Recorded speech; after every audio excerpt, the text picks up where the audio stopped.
Good morning, guys. You are getting 2 podcasts in 2 days. But yeah, what sort of mojo am I on right now?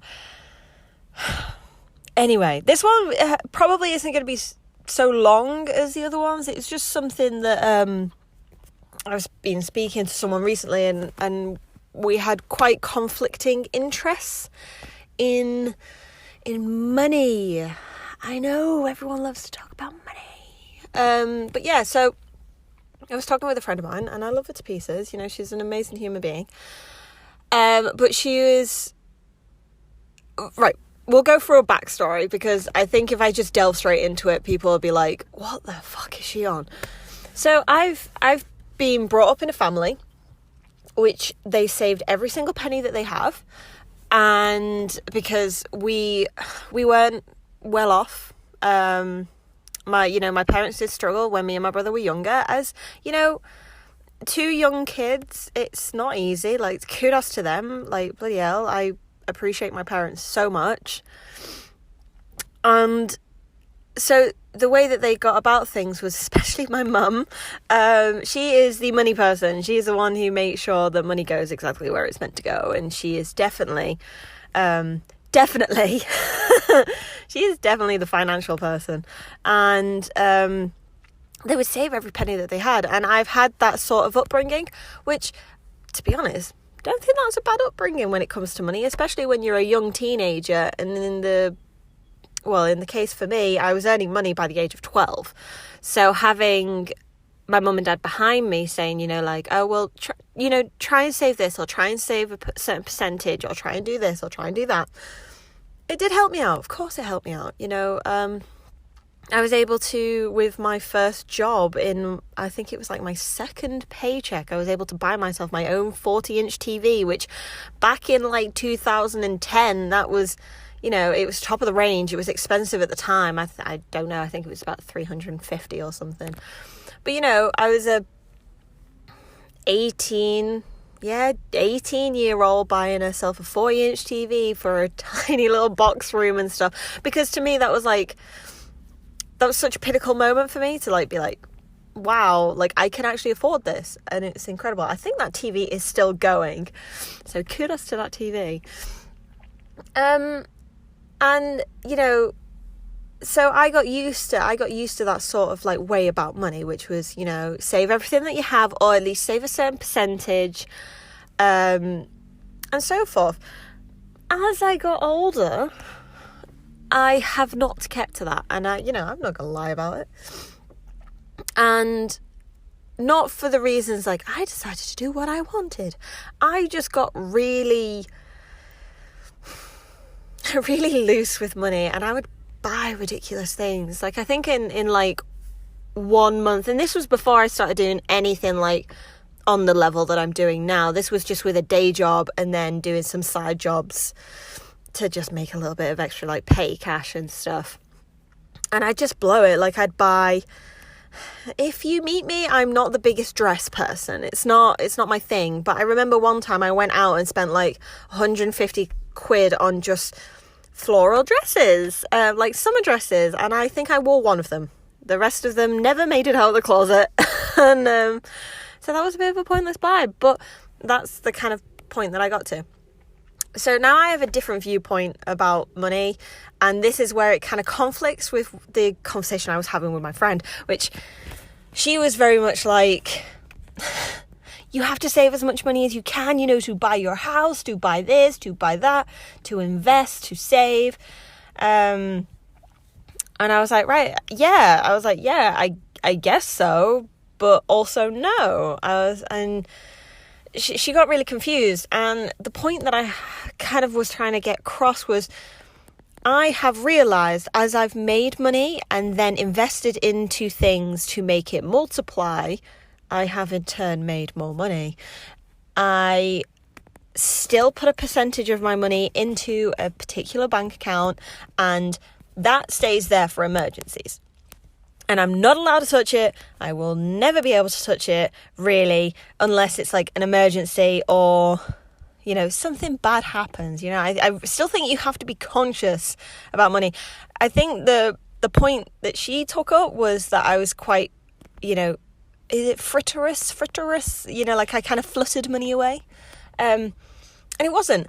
It's just, so essentially I work with clients who make like £10,000 a week, and then they pay me a fraction of that money. Like they pay me a percentage of that money to make their social media content, to make sure everything goes out on time, to retarget their audiences, to kind of do the managing side of it, with a bit of creativity, because like I like making the infographics, I like writing the captions and stuff like that. It's interesting.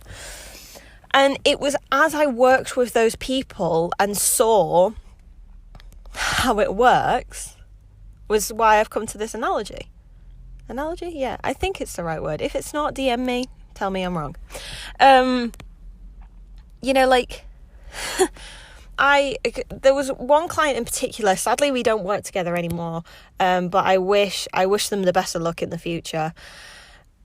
They were pulling in maybe like £1,000 a month guaranteed. Their overheads were really small, so net was probably about 700 a month.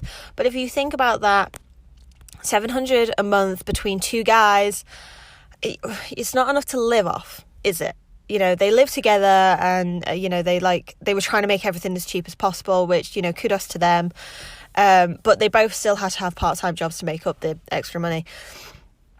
Then they would pay me obviously a percentage of that, and this is kind of part of the reason why we don't work together anymore, because I don't work for those prices anymore. I don't work for as low as those prices anymore. And when I took over the managing side of their business, I was able to retarget their audience, find more people who want, they were a PT business, be able to retarget where they're going, get them more clients, with their online courses, do that. And then I think by the time we finished, we went from 1,000 gross revenue to just shy of about 5,000 gross revenue a month, which between two guys, that's a lot better. This was over the course of 6 months. So I don't know how they're doing now. I think they've now got like a creative student, which, you know, kudos, do it. You know, if you are, that goes to people out there as well. If you are a student who knows how to work like Photoshop and stuff like that, and you know how to make this stuff, you can make some substantial money on the side by just doing it for other people. But this is what I learned. They invested, actually, to be honest, because I don't work with them anymore, I can probably say it. They invested £150 in me a month, and I would go and do a photo shoot with them, just a small photo shoot. And then I would also do like 10 infographics with it.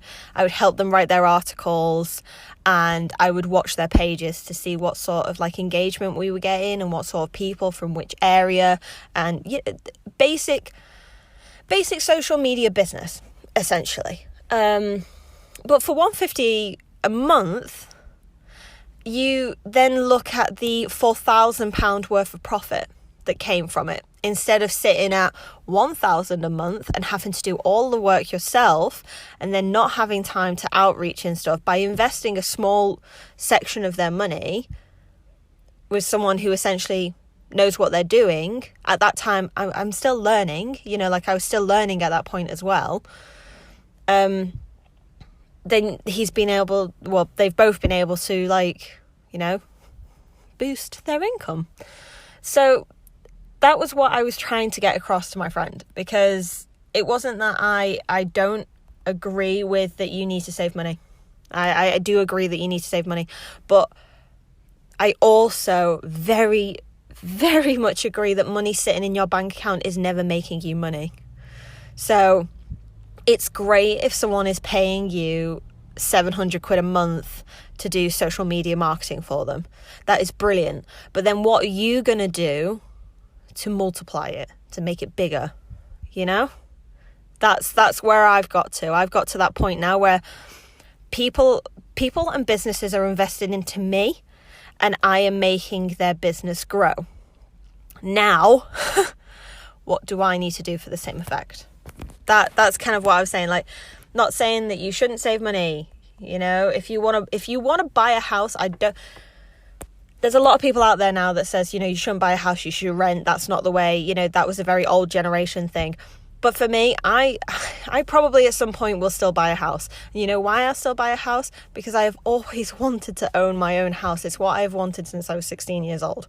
So I don't care if I invest like $500,000 into a house, as long as I have the house of my dreams. That's it. Anyway, that's enough from this. So that was a bit of a money talk. What do you think about it though? DM me at Emily E. Topping on Instagram, and I'll speak to you soon, guys. Catch you in the next one.